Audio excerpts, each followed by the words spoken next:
ಮೀನ ರಾಶಿಯವರಿಗೆ ಕೃಷ್ಣನ ಒಂದು ಸಂಪೂರ್ಣವಾದಂತಹ ಅನುಗ್ರಹ ಬೇಕು. ಯಾಕೆ ಅಂತ ಕೇಳಿದರೆ, ಅನಾವಶ್ಯಕವಾಗಿ ಆರೋಗ್ಯಕ್ಕೆ ಸಂಬಂಧಪಟ್ಟಂತೆ ಖರ್ಚುಗಳು ಆಗುವ ಸಾಧ್ಯತೆ ಇರ್ತಕ್ಕಂಥದ್ದು.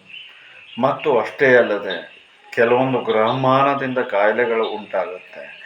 ಅದಕ್ಕೆ ನಾವು ಅನಾವಶ್ಯಕವಾಗಿ ಖರ್ಚನ್ನು ಮಾಡಿಕೊಳ್ಳುವುದರ ಜೊತೆಯಲ್ಲಿ ಇನ್ನೊಂದು ಕಾಯಿಲೆಗೆ ನಾವು ಗುರಿಯನ್ನು ಪಡಿಸ್ಕೊಳ್ಳುವ ಸಾಧ್ಯತೆ ಅತಿಯಾಗಿ ಇರ್ತಕ್ಕಂಥದ್ದು. ಮನೆಯಲ್ಲಿ ಶಾಂತಿ ಇದ್ದರೂ ಕೂಡ ಇಂತಹ ಒಂದು ಸಮಸ್ಯೆಗಳಿಂದಾಗಿ ಬೇಸತ್ತು ಹೋಗ್ತಕ್ಕಂಥದ್ದು ಮತ್ತು ಕೈಗೊಂಡ ಕೆಲಸ ಕಾರ್ಯಗಳು ಆಗಿಲ್ಲ ಅಂತ ಹೇಳೋದಾಗಿ ಚಿಂತೆಯನ್ನು ಮಾಡುತ್ತೆ ಇದ್ದರೆ ಒಳ್ಳೆಯದು. ಯಾಕೆ ಅಂತ ಕೇಳಿದರೆ, ನಿಧಾನಗತಿಯಲ್ಲಿ ಅದು ಆಗತ್ತೆ, ಆಗುವ ಸಾಧ್ಯತೆಗಳು ಈ ಸಮಯದಲ್ಲಿ ನಿಮಗೆ ಇದೆ.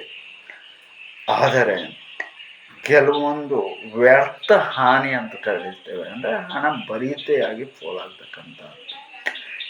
ಇಂಥವಕ್ಕೆ ಆದಷ್ಟು ನೀವು ಕಡಿವಾಣವನ್ನು ಹಾಕ್ಕೊಂಡ್ರೆ ತುಂಬಾ ಒಳ್ಳೆಯದು. ಮತ್ತು ಎಲ್ಲವಕ್ಕೂ ಕೂಡ ದೈವಿಕವಾದಂತಹ ಅನುಗ್ರಹ ತುಂಬಾ ಮುಖ್ಯ. ಅದಿಲ್ಲ ಅಂತ ಹೇಳಿ ಆದರೆ ಅನಾವಶ್ಯಕವಾಗಿಯೂ ಹಣ ಖರ್ಚಾಗುತ್ತೆ, ಅನಾವಶ್ಯಕವಾಗಿಯೂ ಕಾಯಿಲೆ ಇಲ್ಲದೆ ಇದ್ರೂ ಕೂಡ ಕಾಯಿಲೆ ಹೇಳ್ತಕ್ಕಂಥದ್ದು ಉದ್ಭವ ಆಗುತ್ತೆ. ನಾನಾ ರೀತಿಯಾದಂತಹ ಚಿಂತೆಗಳು ಸುತ್ತಾಗುತ್ತೆ, ನಾನಾ ರೀತಿಯಾದಂತಹ ಮುಖಬಂಧಗಳು ಉಂಟಾಗುತ್ತೆ. ಹೀಗೆ ಹಲವು ಸಮಸ್ಯೆಗಳು ಉಂಟಾಗುವ ಸಾಧ್ಯತೆ ಈ ಆಗಸ್ಟ್ ತಿಂಗಳಿನಲ್ಲಿ ನಿಮಗೆ ಇರ್ತಕ್ಕಂಥದ್ದು. ಹಾಗಾಗಿ ಕೃಷ್ಣನ ಅನುಗ್ರಹದ ಜೊತೆಯಲ್ಲಿ ನಿಮ್ಮ ಕುಲದೇವರ ಅನುಗ್ರಹವನ್ನು ಕೂಡ ತಗೊಂಡು ಮುಂದಕ್ಕೆ ಜೀವನವನ್ನು ನಡೆಸಿದರೆ ಸುಖಮಯ ಜೀವನದತ್ತ ನಿಮ್ಮ ಪಯಣ